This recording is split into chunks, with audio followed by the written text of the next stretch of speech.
আপনারা নিশ্চয়ই Burj Khalifa কথা শুনেছেন, যেটা পৃথিবীর সেই আকাশচুম্বী দীর্ঘতম স্থাপত্য।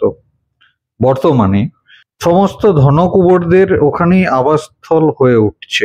দিন আগে মুকেশ আম্বানির ছেলে অনন্ত আম্বানির বিয়ে হয়েছে, সেখানে একটা বিলাসবহুল ভিলা অনন্ত আম্বানিকে শাহরুখ খান গিফট করেছে। সবাই ছুটছে সেই শহরের দিকে। বুঝতে পেরে গেছেন নিশ্চয়ই এতক্ষণ যে আমি কোন শহরের কথা বলছি। হ্যাঁ, এটা দুবাই বা ইউএই বলতে পারেন। এই ইউএই দেশটি ভৌগোলিকভাবে ইউরোপ, এশিয়া ও আফ্রিকার মধ্যে একটা সেতু হিসাবে কাজ করে, যা বিশ্বজুড়ে ভ্রমণ বাণিজ্যের জন্য সহায়ক হয়ে উঠেছে। আপনি কি এই ইউএই বা ইউনাইটেড আরব আমিরাত এই দেশটিতে পার্মানেন্টলি বসবাস করতে চান? গোল্ডেন ভিসা বানিয়ে নেন।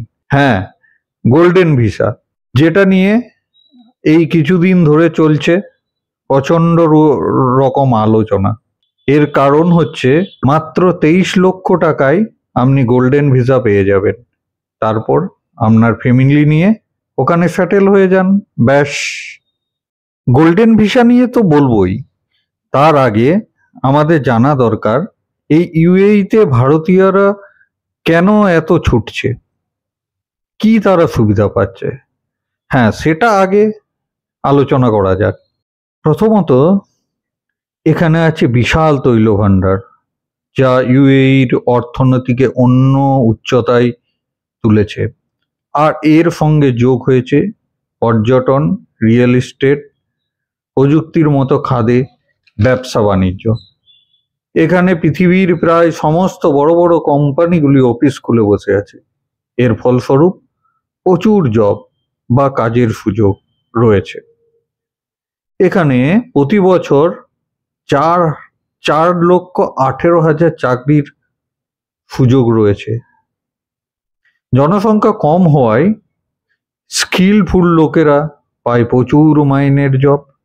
জানলে অবাক হবেন, এখানে জন প্রতি ইনকাম পার মান্থ, যেটাকে পার ক্যাপিটা ইনকামও বলা হয়, সেটা হচ্ছে প্রায় $4,125, মানে ভারতীয় টাকায় হবে 3.5 লক্ষ টাকা। এবার সব থেকে আশ্চর্যের যেটা ব্যাপার, সেটা শুনলে আপনারা বিস্মিত হবেন, সেটা হলো এদের কোনো ব্যক্তিগত ইনকাম ট্যাক্স বা আয় ট্যাক্স নেই, মানে শূন্য। এবার ভাবুন, সেই বিশাল ট্যাক্সের টাকা দিয়ে এনারা কত কি না করতে পারেন, এবং এদের যে অর্থনীতি সেখানেও কত কি না কন্ট্রিবিউট হয়। নুম্বিওর বলে একটা কোম্পানি আছে, যেটা কি করে বিভিন্ন দেশের সিকিউরিটি বা আদার্সের বিভিন্ন তথ্য নিয়ে এরা রিপোর্ট বের করে প্রতি বছর। তো লাস্ট যে রিপোর্ট বের করেছিল 2023 সালে, তার তথ্যভিত্তিক প্রতিবেদন অনুসারে দুবাই হচ্ছে বিশ্বের 5ম নিরাপদ শহর। এবার এখানে একটা জিনিস শোনা যায় যে সকালে যদি আপনি কিছু জিনিস হারিয়ে যান, বিকালের মধ্যে সেই জিনিস পেয়ে যাবেন।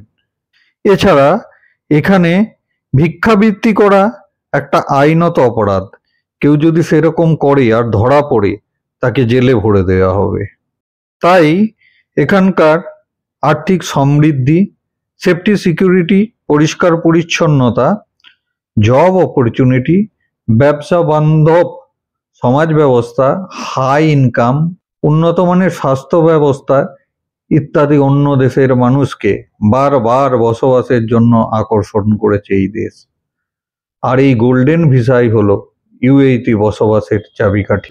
রিসেন্টলি ইউএই একটা পাইলট প্রজেক্ট চালিয়েছে, যে আপনি যদি কোনো আর্টিস্ট, টেকনিক্যাল লোক, উচ্চশিক্ষিত, যেমন পিএইচডি হোল্ডার বা বিজ্ঞানী বা বড় ব্যবসায়ী, ডাক্তার, উচ্চমানের ইউটিউবার ইত্যাদি, যারা দুবাইকে কোনো ফায়দা দিতে পারে, মানে ফায়দা মানে অর্থনীতির দিক থেকে, এ বিষয়ে পরে আলোচনায় আসব, তারা 1 লাখ ডিরাম হচ্ছে ইউএইর মুদ্রা, তো যা ভারতীয় মূল্যে প্রায় 23 লক্ষ টাকার বিনিময়ে এই গোল্ডেন ভিসার জন্য আবেদন করতে পারেন।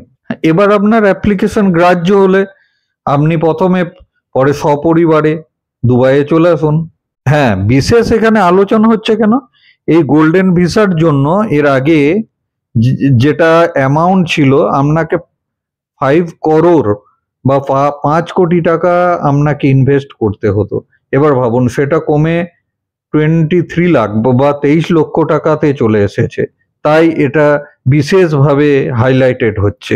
এখন দেখা যাক ইউএইর মেন উদ্দেশ্য কি বা তাদের লাভটা কোথায়। খুব সহজ, দেখুন ইউএই কাদের এই ভিসা দিতে চাইছে, যারা অর্থনৈতিক দিক থেকে সমৃদ্ধ ও স্কিলফুল। এরা সকলেই ইউএইর অর্থনীতিতে কন্ট্রিবিউট করবে। কিরকম, এনাদের থাকার জন্য যেমন প্রচুর বাড়ি ফ্ল্যাট বানাবে, তার টাকা কি ওই 23 লক্ষ টাকা থেকেই, মানে তাদের টাকাতেই। এতে কি হবে, ওই দেশের ইনফ্রাস্ট্রাকচার বা পরিকাঠামো সেক্টর বুম করবে, প্রচুর হাই হয়ে যাবে, আরো জব অপরচুনিটি তৈরি হবে।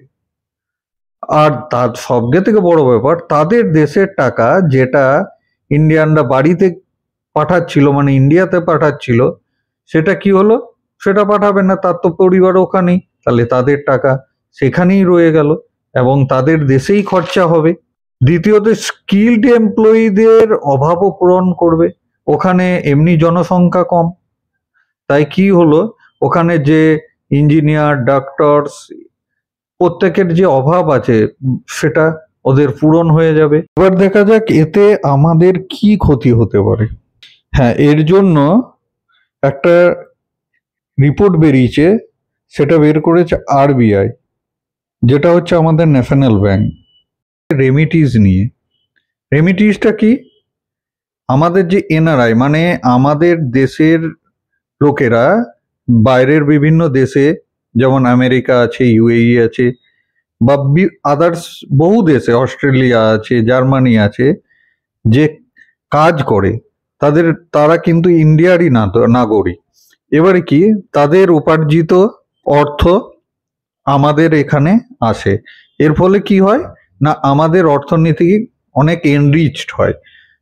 বিদেশের ডলার আমাদের দেশে এলো, আমাদের সেন্ট্রাল রিজার্ভ ব্যাংক কি করলো, সেই ডলার রেখে নিল, সেখান থেকে কনভার্ট করে টাকা তাদের পরিবারকে দিয়ে দিল।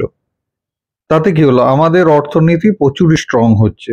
তো সেই আরবিআই বা সেন্ট্রাল রিজার্ভ ব্যাংকের রিপোর্ট অনুযায়ী এবার এই বছর দেশে আমরা রেমিটিজে ফার্স্ট স্থান অধিকার করেছি। আর শুনলে অবাক হবেন যে এর পরিমাণ হচ্ছে 135 বিলিয়ন ডলার, যা ভারতীয় মুদ্রাতে হচ্ছে প্রায় 11 লক্ষ কোটি টাকা। তো সেকেন্ড পজিশনে এখানে আছে মেক্সিকো, অনেক পিছনে, 68 billion dollar. Third China, fourth Philippines, fifth পজিশনে আছে পাকিস্তান।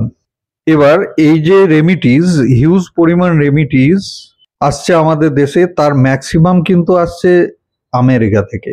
এবার তো ডোনাল্ড ট্রাম্প মশাই বিশাল ক্ষুব্ধ হয়ে উঠেছেন, কারণ হিউজ পরিমাণ টাকা আমেরিকা থেকে চলে আসছে ইন্ডিয়াতে। তাই উনি কি করছেন, যে প্লিজ এই রেমিটিসের উপর ট্যাক্স বসিয়ে দিচ্ছেন। ঠিক আছে, উনি যা বসাচ্ছেন বসান, আমরা এগুচ্ছি, এগিয়ে যাব, পিছনে টানলেও কিছু করতে পারবে না। এবার এখানেই হচ্ছে গল্প, এবার ইন্ডিয়ার এখানে হিউজ লস হবে, এই রেমিটিসটা তখন আসবে না। এই গোল্ডেন ভিসা নিয়ে যখন সারা ভারত তোলপাড়, তখন বেশ কয়েকটা নামি নিউজ আউটলেট থেকে খবর পাবলিশ হচ্ছে যে ইউএই গভর্নমেন্ট এই বিষয়টির সত্যতা স্বীকার করছে না। হয়তো এটা আমাদের বিদেশ নীতির ইফেক্ট। সে যাই হোক, নিজের দেশে বসবাস বা পরের দেশে গিয়ে উন্নত লাইফস্টাইল, অর্থ উপার্জন করে সেখানে বসবাস, কোনটা ঠিক তার তর্কের শেষ নেই। আপনারা কমেন্ট করে লিখুন যে আপনাদের কাছে কোনটা ফেভারেবল। তো আমার কাছে আমার সিদ্ধান্ত জানিয়ে দিই যে জননী জন্মভূমিশ্চ স্বর্গাদপি গড়িয়সী। নমস্কার। প্রতিবেদনটি ভালো লাগলে লাইক, শেয়ার আর কমেন্ট করুন। আর সাবস্ক্রাইব করতে একদম ভুলবে না।